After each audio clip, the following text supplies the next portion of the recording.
Hello again everyone, welcome back again di Bitcoin Update.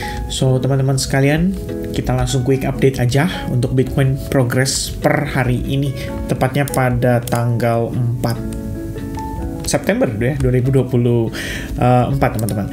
Ada beberapa hal yang saya pengen highlight ke teman-teman. Salah satunya adalah ETF market. Jadi per kemarin tanggal 3 September ternyata kita dapatkan ETF market itu mengalami outflow yang lumayan signifikan teman-teman sekalian. Jadi exitnya itu datang dari Fidelity, kemudian kedua terbesar dari Grayscale. Cuman dari yang pertama yang paling signifikan itu datangnya dari Fidelity guys, FBTC. Dropnya sekitar 162,3 juta dolar dan total outflow dalam satu hari itu adalah 287,8 juta dolar. BlackRock tercatat mengalami outflow untuk kedua kalinya semenjak ETF diperdagangkan, dan itu berlangsung pada tanggal 29 Agustus 2024 sekitar 13,5 juta dolar. Kalau kita ngelihat tren dalam seminggu terakhir sebenarnya kurang begitu bagus.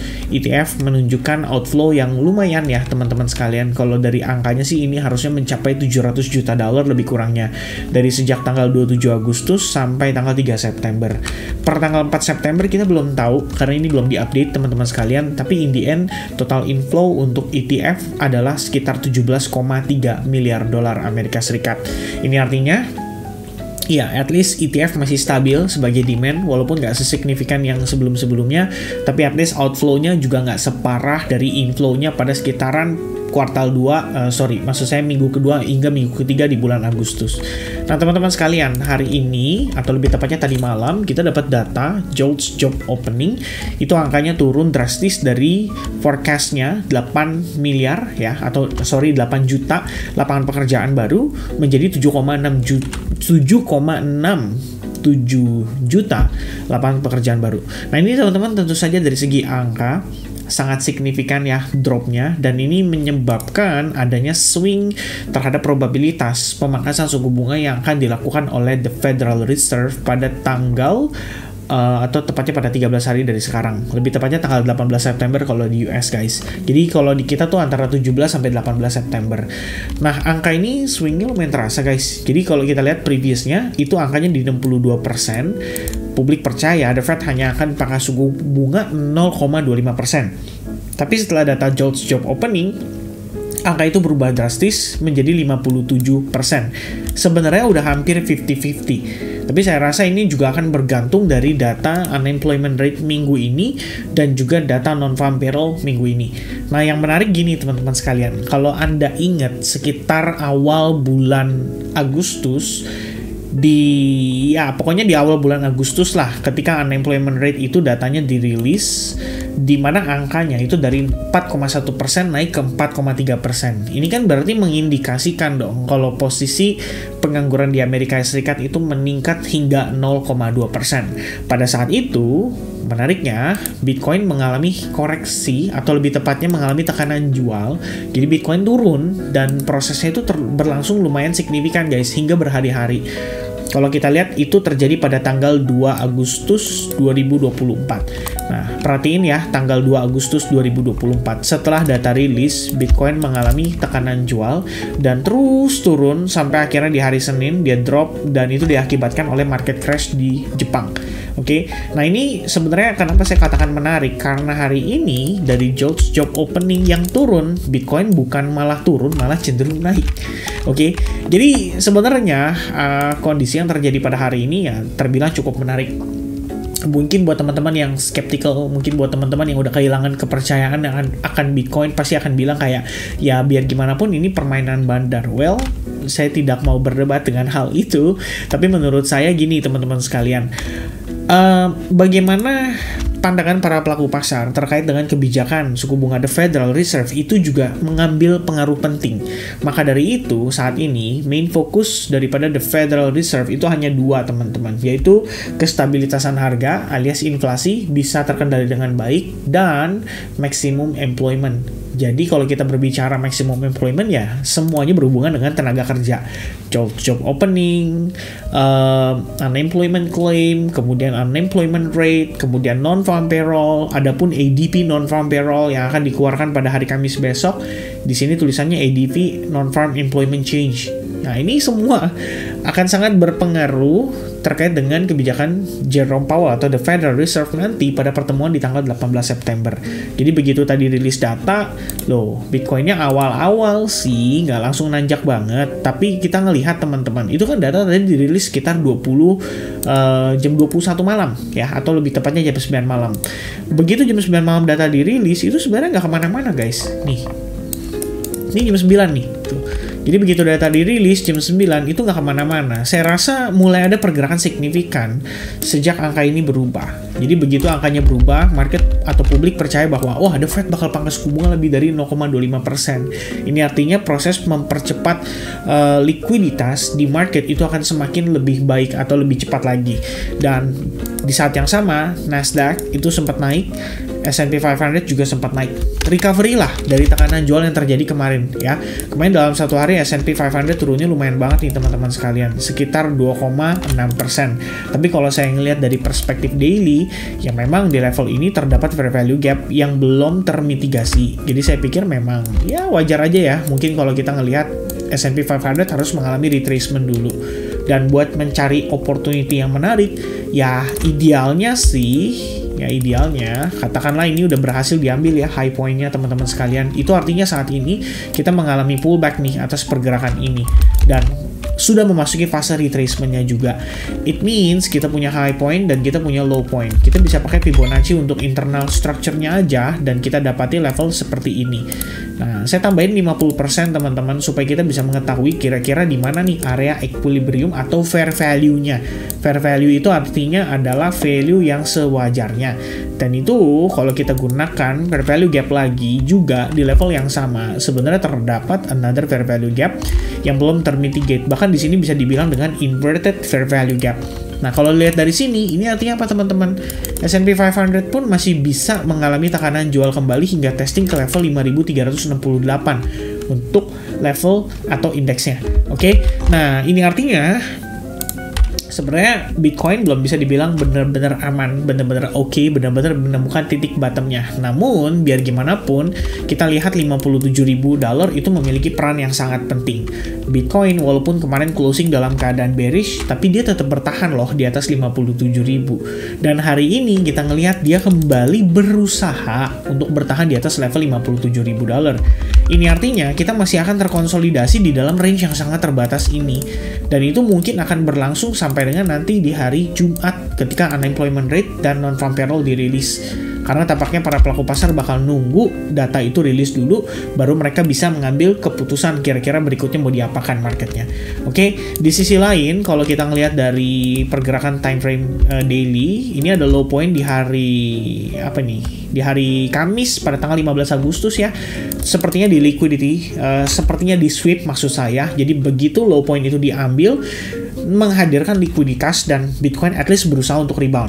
Ya ini at least biar gimana pun kita coba untuk hargai ya. Ada namanya buyers yang berusaha untuk pertahankan Bitcoin supaya nggak jatuh lebih dalam lagi.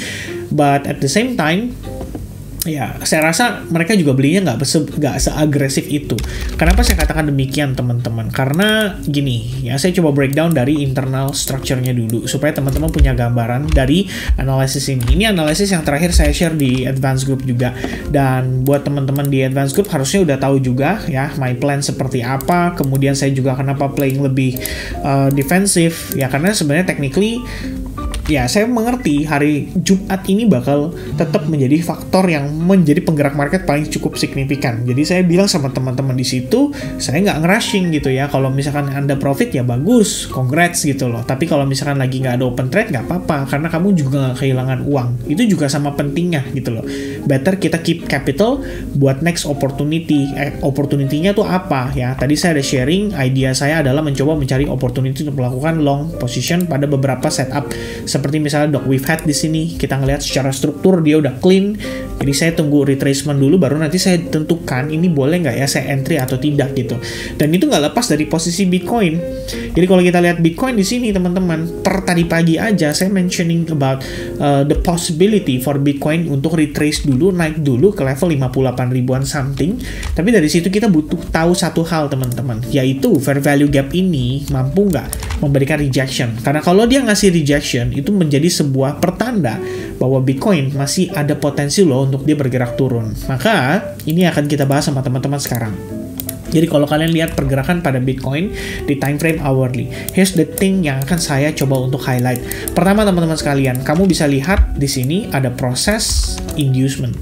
Ya, proses inducement yang dimaksudkan adalah ketika Bitcoin di sini mengalami retracement atas struktur eksternalnya atau kita bilang major structure-nya. Ya, struktur eksternal atau struktur luarnya. Nah, struktur luarnya itu yang mana, Vin? Ini. Kamu bisa lihat dia creating lower low, oke, mengalami pullback ya di sini. Kemudian dia mengalami pullback atau retracement sebelum akhirnya dia menciptakan low yang baru. Nah, ini kan berarti jadi high point yang terakhir nih, teman-teman. Ini kalau saya highlight, apakah dia sudah mampu menciptakan high point yang baru? Jawabannya belum. Oke, berarti secara struktur inilah proses yang kita lihat di dalamnya menjadi bagian daripada Bitcoin. Oke, nah boom, and then dia start going up. Karena dia terakhir udah sempat menciptakan low point di sini dan kita ngelihat di sini katakanlah ya buat internalnya ini namanya adalah proses liquidity sweep. Kenapa saya katakan liquidity sweep? Ya teman-teman lihat sendiri. Itu hanya ngebentuk butut aja ya. Jadi dia kayak nge-fake out seakan-akan dia menciptakan high point yang baru tapi ternyata tidak mampu dan malah kecenderungan berbalik turun ke bawah. Tapi di sini kalau kita lihat tipis-tipis ya, tampak seperti hendak breakout atau breakdown tapi dia nggak breakdown juga, which means low point terakhir yang valid di sini. Nah, kalau kita ngambil kesimpulan seperti itu artinya untuk struktur keseluruhan yang akan saya highlight itu seperti ini, teman-teman. Ini ada low point terakhir, dia berhasil di breakdown dengan proses tersebut. Ya, jadi kita akan tandain seperti ini, lalu di internalnya seperti ini low-nya. Nah, kita tandain kayak gini, teman-teman. Nah, ini adalah high, low, lower high, lower low, and then we have slightly lower low dengan possibility ini adalah lower high internalnya. Lalu price going up, having inducement, tidak mampu mengambil high point yang ini, lalu kita ngelihat rejection kembali terjadi dengan fase yang sangat-sangat impulsif. Jadi kalau kita ngelihat sekilas, jatuhnya kayak gimana teman-teman sekalian? Ya jatuhnya seperti ini. Oke, ini saya highlight, ini saya hapus. Nah, saya geser kayak gini guys. There we go. Ya, ini adalah low point terakhir, high point terakhir, dan ini adalah low point terakhir yang berhasil di breakdown. It means karena kita ngelihat sekarang dia udah punya high point yang baru, kita geser ke sini. Nah, ini jadi high point kita. Lalu hanya setelah internalnya kita katakan ya, ini saya hapus lagi, teman-teman. Hanya setelah internalnya saja kita katakan di sini, ini adalah internal punya high point-nya, dia mengalami inducement. Nah, atau inducement ini kita sebut dengan istilah pullback atau retracement lah ya. Itu artinya kita baru bisa mengatakan bahwa oke, sekarang saya punya high point dan saya sudah punya low point kita. Nah, ini jatuhnya adalah trading range kita untuk saat ini. High ketemu dengan low. Kemudian dia ongoing retracement. Ya, ini baru kita katakan retracement. Kenapa? Karena kita belum melihat dia valid berhasil mengalami break terhadap high point ini. Itu artinya kita belum benar-benar valid reversal nih. Kita masih under sellers territory, dan yang menjadi concern bagi saya terbesar ya, paling penting teman-teman sekalian. Makanya tadi saya highlight kembali di Discord. Yang paling penting adalah selama area ini tidak diklaim oleh sellers, artinya tekanan jual tidak melewati level $57.000 juga, itu maka kita masih bisa bilang bahwa Bitcoin masih punya harapan lah untuk dia naik kembali. Jadi kalau kita lihat dengan posisi kayak gini, nah saya baru bisa gunakan Fibonacci high ketemu dengan low, kamu bisa dapatkan level seperti ini. Lalu kalau kita lihat lagi sekilas, selain Fibonacci, saya juga bisa antisipasi di mana level kita melihat terdapat imbalance atau fair value gap.